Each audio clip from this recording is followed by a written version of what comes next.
నీ కలని కల్లలు చేసి నేను పెంచుకున్న ప్రేమని వమ్ము చేసి మన కుటుంబం పరువు మీద మచ్చవేసిన చీటరమ్మాయి.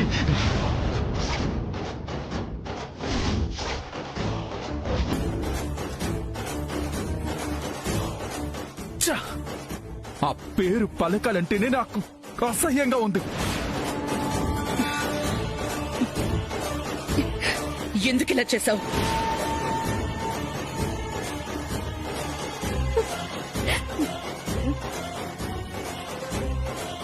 అది కాదత్తయ్య, అసలు ఏం జరిగిందంటే ఆపు!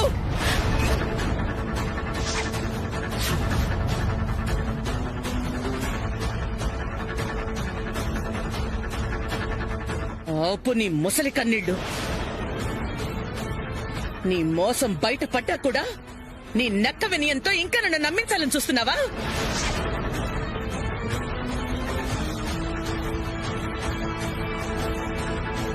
నీ తల్లిదండ్రులు ఒప్పుకున్నా కూడా నీ ఇష్టం తెలుసుకున్నాకే ఈ పెళ్లికి ముహూర్తం పెట్టించాను.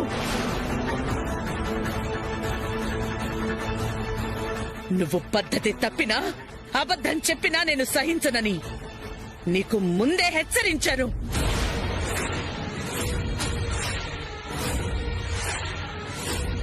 దీని ప్రవర్తన తేడాగా ఉందని నేను మొదటి నుంచి మొత్తుకుంటూనే ఉన్నాను వదిన గారు. మీరే పట్టించుకోలేదు.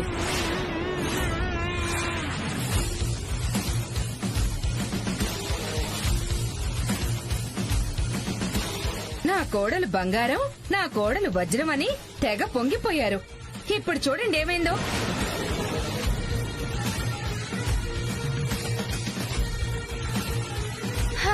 ఏమవుతుంది? ఆ పొంగు మీద నీళ్లు చల్లి అత్తయ్య ఆవేశాన్ని సమాధి చేసింది. అసలు నేనెందుకు నిజాన్ని మీ దగ్గర దాచిపెట్టాల్సి వచ్చిందో ఒకసారి చెప్తాను, వినండి అత్తయ్య. ఛీ!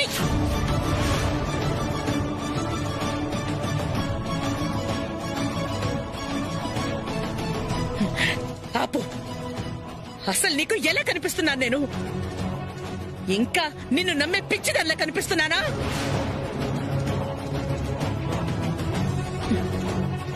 నీ గతం బయటికి కనిపించకుండా సభాష్, ఎంత బాగా నటించావే.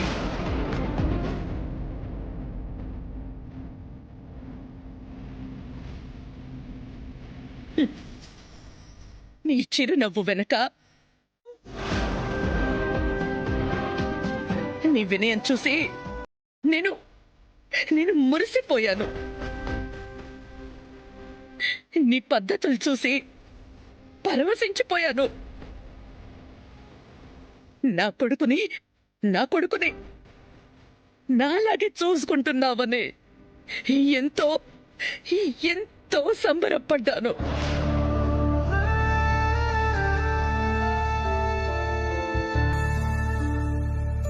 అసలు మేము నీకు ఏం ద్రోహం చేశామనే నా కొడుకు జీవితాన్ని నాశనం చేశావే రాక్షసి.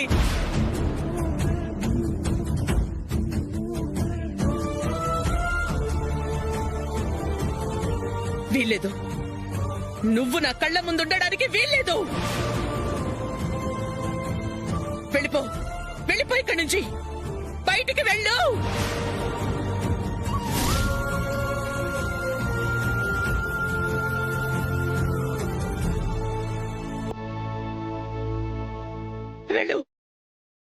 వెళ్ళిపో. వెళ్ళు. అమ్మా! అమ్మా, ఏమైందమ్మా? అమ్మా!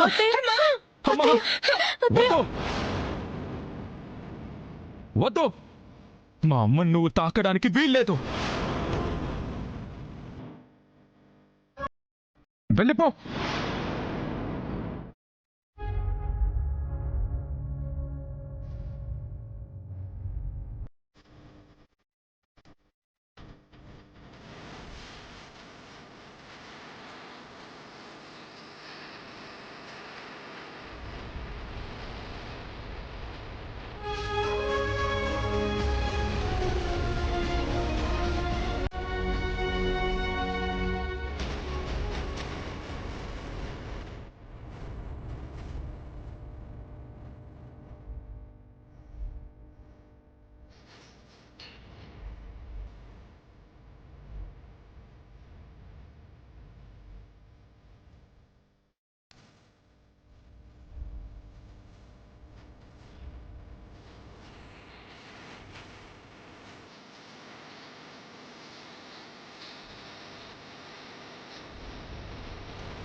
ఎందుకండి అన్ని డివైడ్ చేశారు?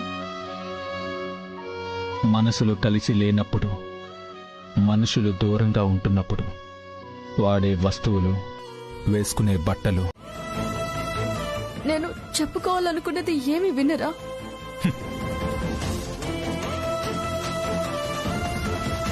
ఒక్కసారి నీ ప్రేమ గురించి వింటేనే నా గుండె ముక్కలైంది.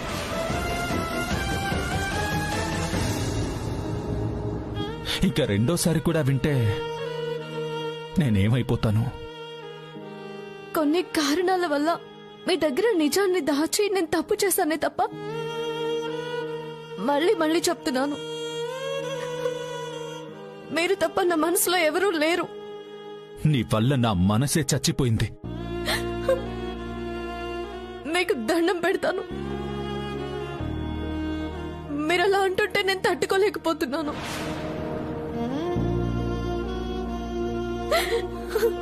మీరేనండి నా జీవితం. మీరు లేకపోతే నాకు బ్రతికే లేదు. దయచేసి నన్ను అర్థం చేసుకోండి. భార్యాభర్తల బంధానికి అర్థం లేకుండా చేశావు నువ్వు.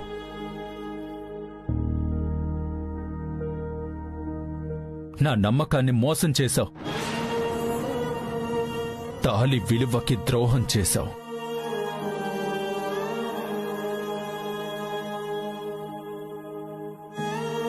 నాకేం నచ్చుతుందో నాకేం నచ్చదో చెప్పాక కూడా నువ్వింత దారుణమైన నిజాన్ని దాచావంటే నిన్నేమనాలి? నీకేం పేరు పెట్టాలి? మీ కాళ్ళు పట్టుకుంటానండి. ఒక్క 10 నిమిషాలు నేను చెప్పేది ఓపిక వినండి. నువ్వు నా కాళ్ళు పట్టుకుంటే నేను కరిగిపోయి నీ తప్పుని సమర్థించి సర్దుకుపోయి నీతో కాపురం చేయాలా? Never never. అది జరగని పని. అది కాదండి, please. Just stop it. Stop it. Just stop it. Just stop it. చెప్తే అర్థం కావట్లేదా నీకు?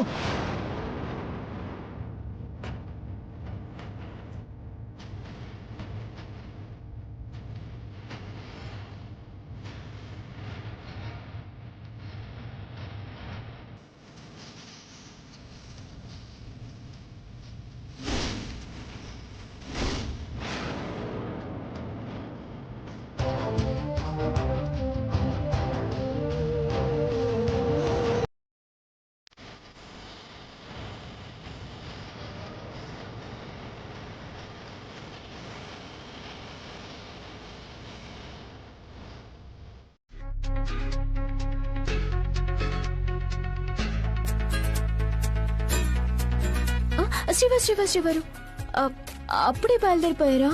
ఈ పూట ఇంట్లోనే ఉండొచ్చు కదా. ప్రియా, నాకు ముఖ్యమైన పని ఉంది, నేను బయటికి వెళ్ళాలి. శ్రీవారు, పోనీ ఒక గంట సేపు ఉండి తర్వాత వెళ్ళండి ప్లీజ్. శ్రీవారు,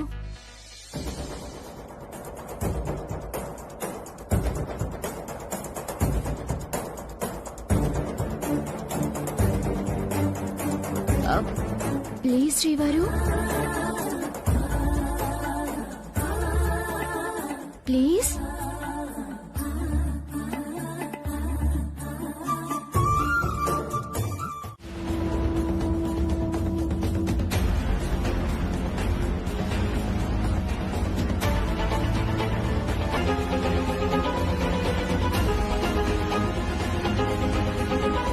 పెరుగుబడ చేసి నువ్వు చాలా మంచి పని చేసావు మల్లీశ్వరి.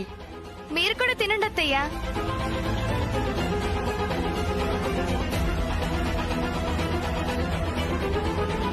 చాలు.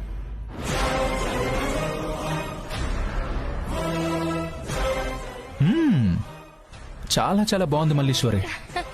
థ్యాంక్ యూ బాబా.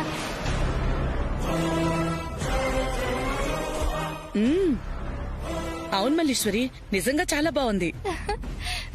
మీరు బావా అలా పొగుడుతూ ఉంటే నాకు చాలా హ్యాపీగా ఉంది అత్తయ్య.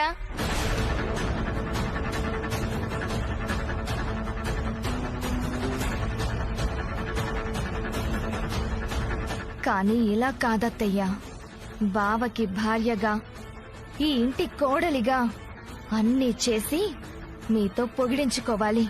అప్పుడే నేను మనస్ఫూర్తిగా హ్యాపీగా ఫీల్ అయ్యేది. హలో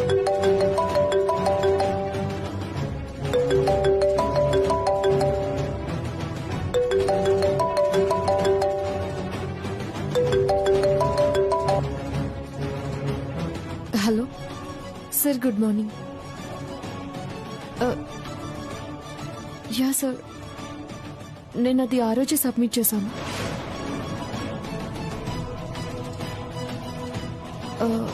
సార్ 4 days బ్యాకే నేను ప్రిపేర్ చేశాను.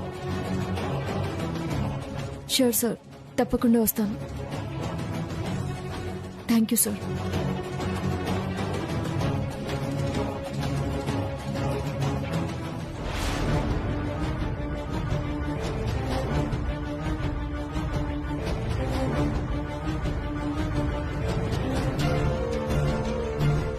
అత్తయ్య, మా సార్ కాల్ చేశారు. రికార్డ్ సబ్మిట్ చేయడానికి కాలేజ్కి రమ్మన్నారు. వెళ్ళరామ్మా.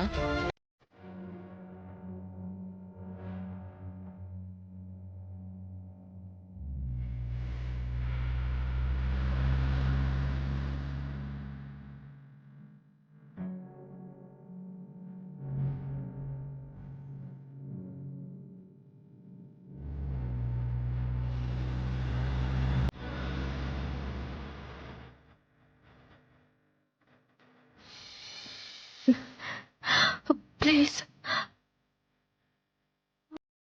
ఏమండి, మీరున్న పరిస్థితుల్లో మీకు నా గతం గురించి తెలిసాక మీకు కోపం రావడం సహజమే. కానీ మీరు విన్నదో చూసిందో మనసులో పెట్టుకుని ఆలోచిస్తున్నారే తప్ప నేను చెప్పేది మీరు వినడం లేదు.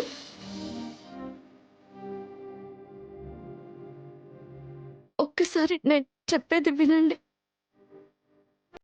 జరిగిందాన్ని అంచనా వేసి మీరు ఒక నిర్ణయానికి రండి. మీకు తెలిసిన నిజాన్ని కాదు, అసలేం జరిగిందో మీరు తెలుసుకుంటే, నేనెందుకు నా ప్రేమను మీ దగ్గర దాచానో అర్థం చేసుకుంటే మీ అపోహ తీరిపోతుందండి.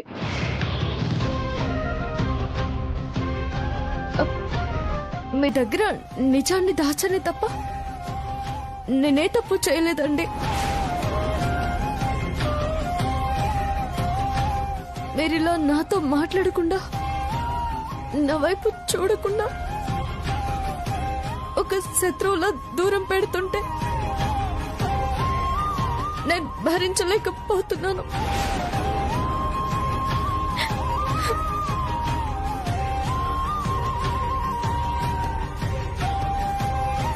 స్వచ్ఛమైన మనసుతోనే మీతో తాళి కట్టించుకున్నాను. మీరు తప్ప నాకు మరొక ఆలోచన లేదు.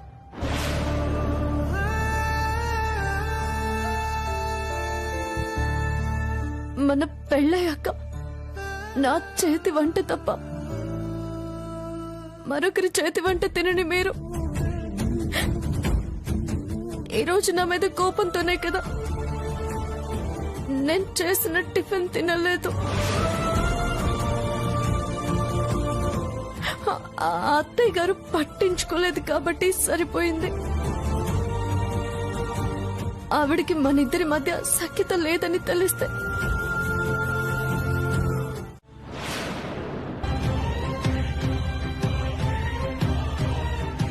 ఏమండి, ఇది కరెక్ట్ కాదండి.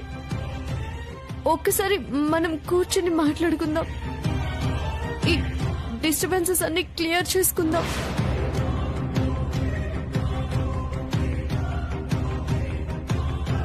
జీవితాంతం కలిసి ఉండాల్సిన వాళ్ళం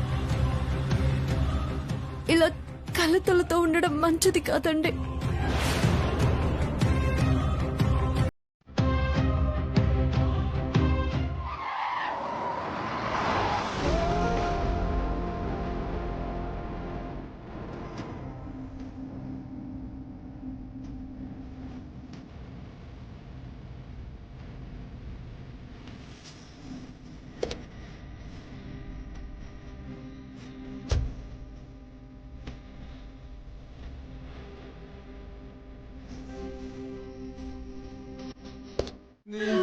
చేసిందా?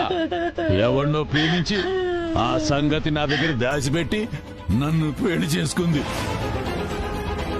ఆడిని మర్చిపోలేక అప్పుడప్పుడు కలుస్తూనే ఉంది. ఇలాంటి దాన్ని కొట్టడం కాదు, సంపేయాలే సంపేయాలే. అదంతా గతంలో జరిగిందయ్యా. వాడికి పెళ్ళైంది, నాకు పెళ్ళైంది. ప్రేమించుకున్నామే కానీ మా ఇద్దరి మధ్య ఏ దురుద్దేశం లేదయ్యా. నన్ను నమ్మయ్యా. ఏటని నమ్మేదే? నీలో నిజాయితీ ఉంటే మన పెళ్లికి ముందే నీ ప్రేమ గురించి చెప్పేదానివి. అప్పుడు చెప్పకుండా నా దగ్గర దాచిపెట్టి మీరిద్దరు మాట్లాడుకోవడం నేను చూసేసరికి మీ మధ్యలో ఏమీ లేనట్టు నాటకాలు ఆడుతున్నావా?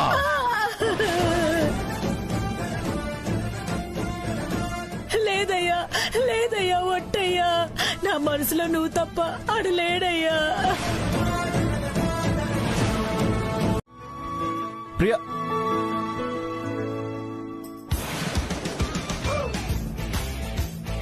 పిన్ని, ప్రియా, నేహా, పిన్ని,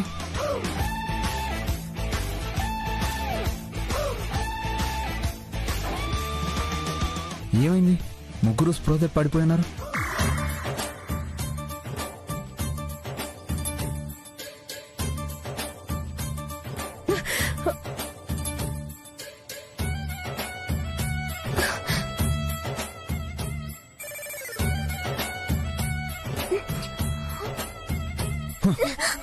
ఏమైంది?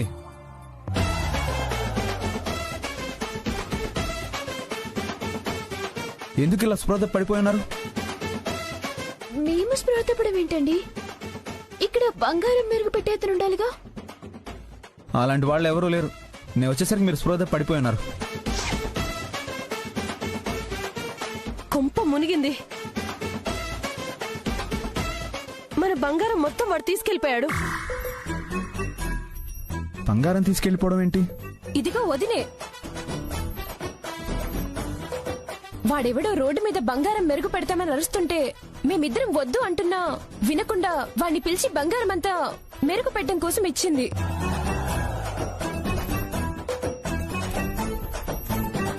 వాడు మాకేదో మత్తు మందు కొట్టి బంగారంతో ఉడాయించాడు. హే ప్రియా, నీకు అసలు బుద్ధుందా? ఎవరిని పడితే వాడిని లోపలికి పిలుస్తారా? నువ్వు చేసిన బుర్ర తక్కువ పని వల్ల బంగారం మొత్తం పోయింది. నాకేం తెలుసు వాడు మోసగాడని? మొహం మీద బోర్డు వేసుకున్నాడా ఏంటి? మళ్ళీ సమర్థింపు ఒకటి.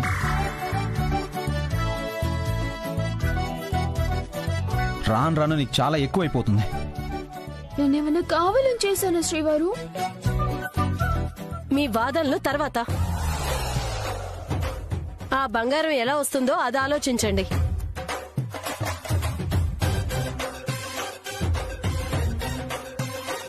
ఇంకా బంగారం మొత్తం పోయినట్టేనా?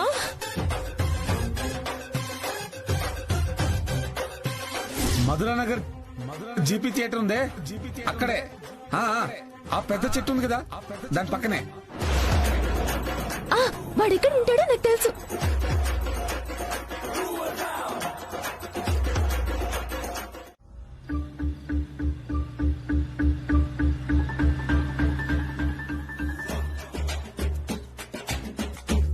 ఏ పని చేయాలో ఏ పని చేయకూడదో కూడా తెలియదు నీకు. ఏయ్, నీ బుర్రనేమైనా కాకులెత్తుకెళ్ళా ఏంటి? నీ తింగరితనానికి కొంచెం కూడా హద్దులు లేకుండా పోతున్నాయి.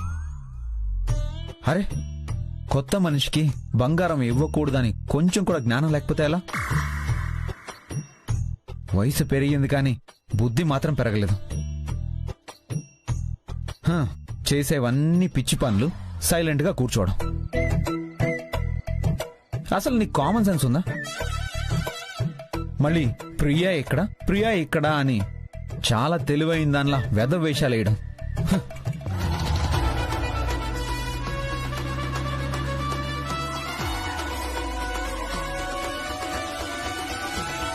ఎందుకు కారేపారు? హే, నేను ఇంత తిడుతున్నా కూడా నువ్వు కౌంటర్ ఇవ్వకుండా సైలెంట్ గా కూర్చున్నావేంటి?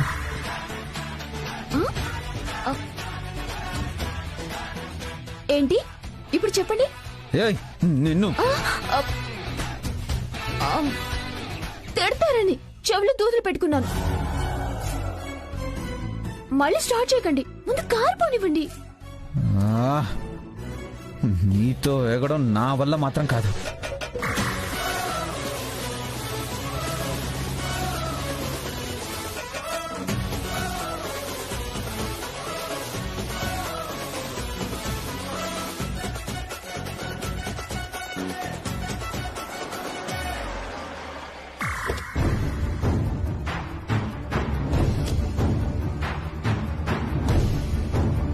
ఎక్స్క్యూజ్ మీ అండి, మధురానగర్ లో జీవి థియేటర్ ఎక్కడ వస్తుంది? ఈ గల్లీలో వెళ్ళి అలా వెళ్ళండి, వస్తుంది. అలాగేనా? Yeah. Okay, thank you. Thanks అండి.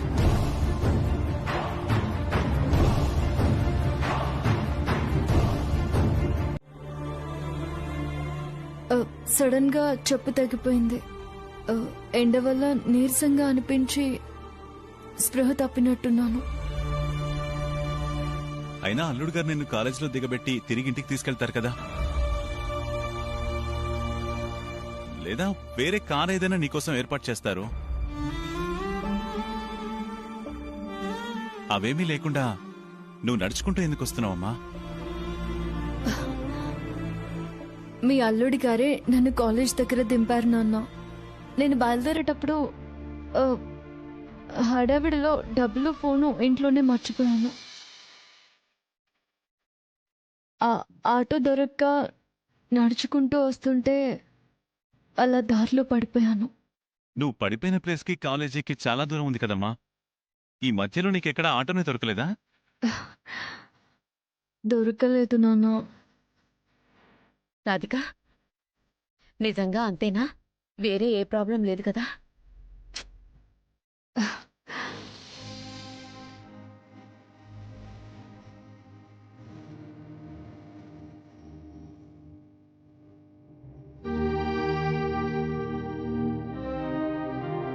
నాకేం ప్రాబ్లం ఉంటుందమ్మా? నన్ను బంగారంలా చూసుకునే నా భర్త, కూతురిలా చూసుకునే అత్త. సమస్య ఇంకే ఉంటుంది చెప్పు.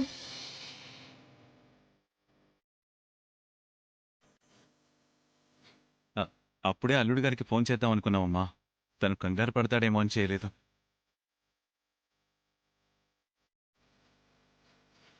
ఇప్పుడు నువ్వు తేరుకున్నావు కదా, నేను ఫోన్ చేస్తాను. ఫోన్ ఎందుకు నాన్న? వాళ్ళు కంగారు పడతారు, వెళ్ళాక చెప్తాను. నీరసం మీద ఇప్పుడేం వెళ్తావే? సాయంత్రం వెళ్దుగానిలే. లేదమ్మా, కొంచెం పనులున్నాయి, వెళ్ళాలి. అయినా ఇప్పుడు నేను బాగానే ఉన్నాను కదా. సరే పదమ్మా, నేను డ్రాప్ చేస్తాను. మీకెందుకు నాన్న శ్రమ? ఆటో పిలవండి, నేను బయలుదేరుతాను. సరే అమ్మా. సుజాత, అమ్మాయికి పాలు కలిపి. తీసుకొస్తాను.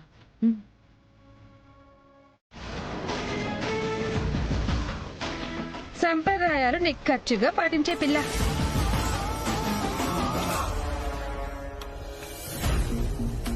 ఇవాళ రేపు చాలా మంది అమ్మాయిలు పెళ్లికి ముందు ఎవరినో ఒకరిని ప్రేమిస్తున్నారు. గుట్టు చప్పుడు కాకుండా వేరొకరిని పెళ్లి చేసుకుని గుట్టుగా సంసారం చేస్తున్నారు.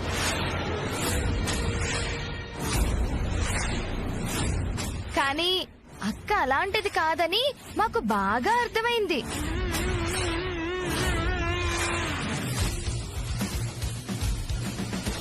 పవిత్రమైన మనసుతో కోడలిగా ఈ ఇంట్లో అడుగుపెట్టింది.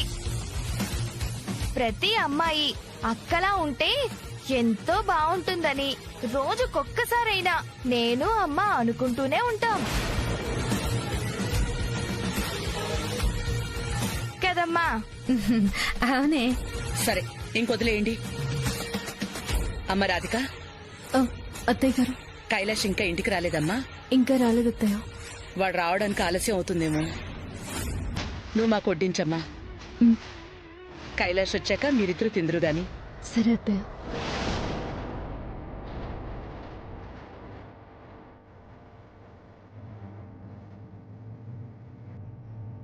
ఇప్పుడు తప్పించుకోవచ్చు. నీకు గొడవ జరిగిందన్న సరైన ఆధారం దొరికినప్పుడు అప్పుడు చెప్తాను.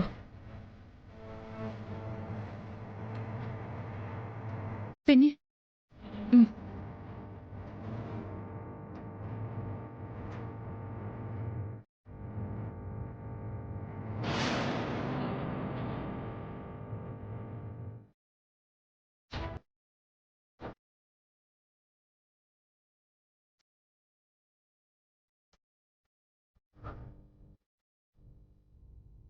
హే, నొప్పి పుట్టినట్టు అరిచి అడిగితే ఏం లేదంటావేంటి?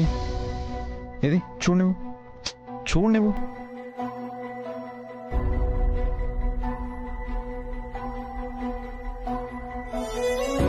ఈ గాయం ఏంటి ప్రియా?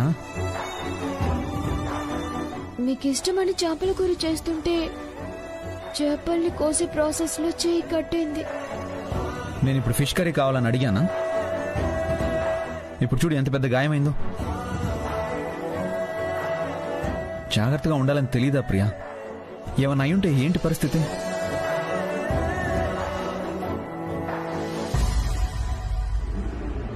నీకు కట్ చేయడం రాకపోతే వంట మనిషి హెల్ప్ తీసుకోవచ్చు కదా. నెక్స్ట్ టైం ఇలాంటి పనులు చేసి ఇబ్బంది పడకు, అర్థమైందా?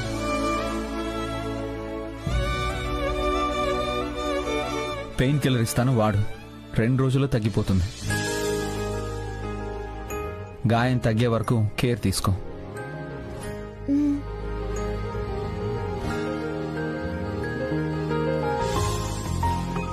అలాగే గాయానికి కారం తగలకుండా చూసుకో. సరే శ్రీవారు, మీరు తినండి.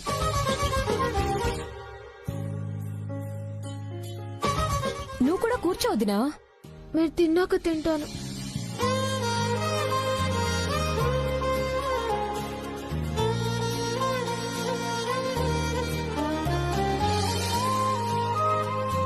కష్టపడి శ్రీవారి కోసం కూర చేశాను. గాయమైందని కేర్ అయితే తీసుకున్నారు, కానీ ఎలా తింటావని ఒక్క మాట అడగరేంటి?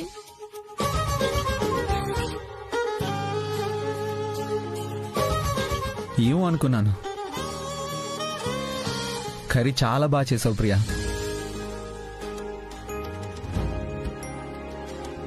Keep it up. Thank you శ్రీవారు. మీరిలా పొగడాలి, కానీ ఎంత కష్టమైనా సరే నేర్చుకుని మరీ మీకు ఇష్టమైనవన్నీ వండి పెడతాను.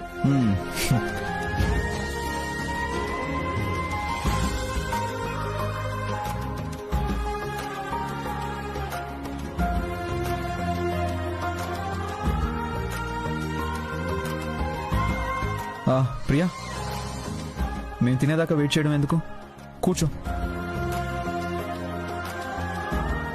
నిజానికి బాగా ఆకలేస్తోంది శ్రీవారు, కానీ చేతికి గాయమైంది కదా, ఎలా తినగలను?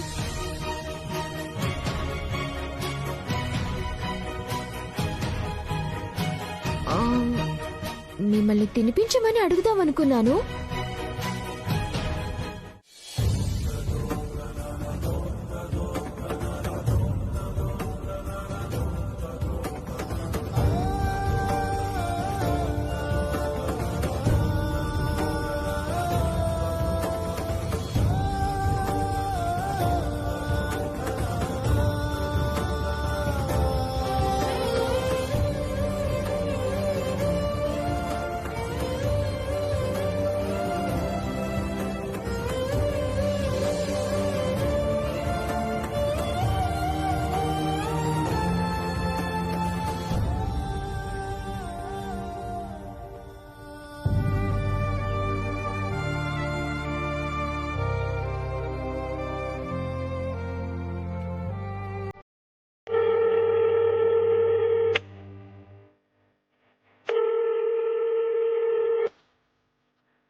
నా మీద కోపంతోనే ఆయన ఇప్పటిదాకా ఇంటికి రాలేదు.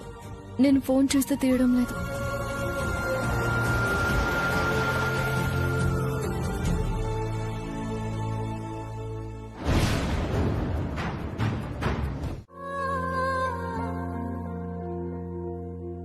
ఎందుకింత మోసం చేశావు రాధిక? ఎందుకింత ద్రోహం చేశావు?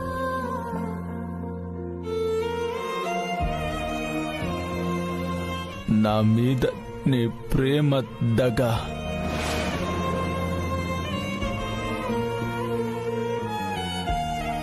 నీ మాటే దగ. నన్ను మోసం చేశావు.